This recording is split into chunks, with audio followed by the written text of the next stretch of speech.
So hello everyone.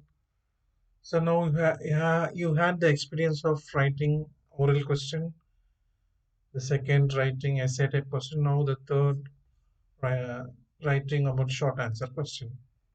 Can we define the short answer question? Yes. So if an examiner answers in brief, draws, defines, lists out, solves using simple arithmetic for a question, then that question is termed as short answer question. You think of the definition for essay type question. Okay. Now, can we guess the criteria of setting short answer question? So think for a moment. You can pause the video and then just think it, and then you can go run the video after that. If you thought like this, the criteria for setting essay question is also applicable for short answer type, then that's you're there. So we'll go for the criteria of constructing short answer types. So far we have seen in four bases for all type of questions. The first one definition, the second one criteria, the third one advantage, and the fourth one is disadvantage, limitations. The same way now we are moving. One has to set a question on the expected ability of students, use appropriate wordings, time for answering short answer questions to be taken into account. Questions are to be answered directly and not roundabout. One.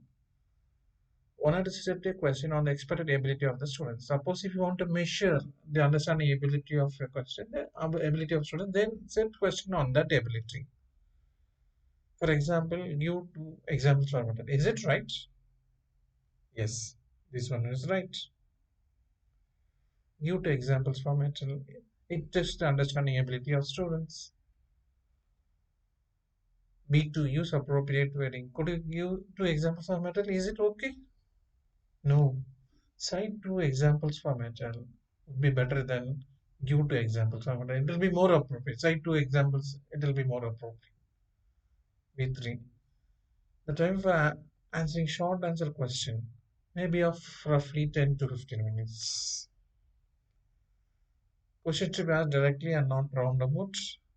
In your daily life, you'd have seen many metals. Could you cite two examples for could you cite two examples for metal? So this is little bit lengthy. We want to test the example giving ability of the students. Therefore, directly you ask, cite two examples or matter. Cite example. This comes under understanding ability.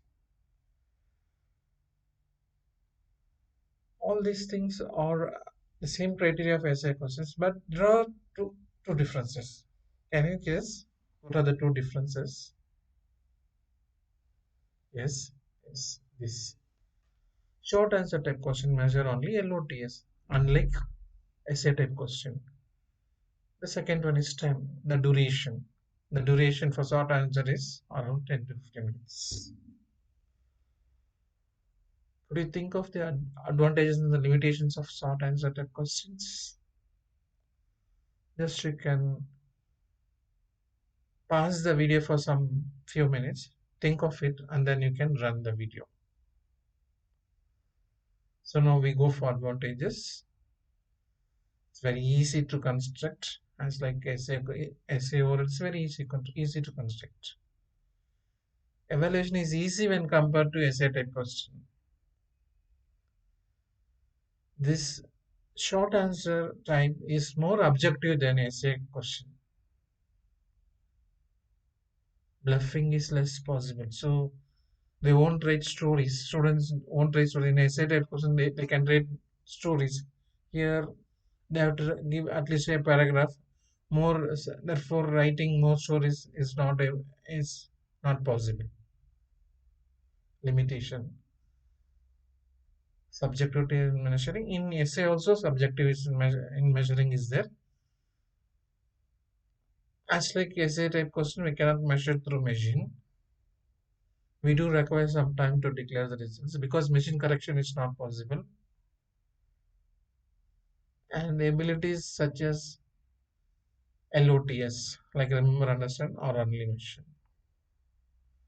Example, name the subcategories of cognitive domains of Benjamin Bloom's. List out, remember.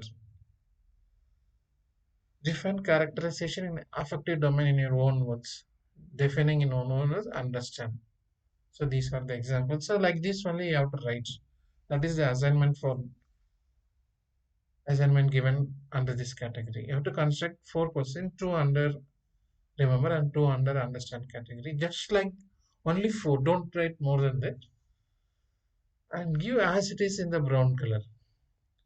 Name the subcategories of cognitive domain of Benjamin Bloom's.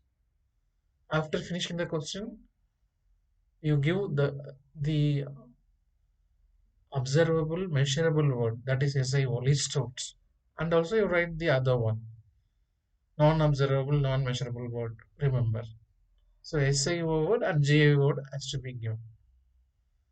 Thank you, and these are the references, and you can also refer these books.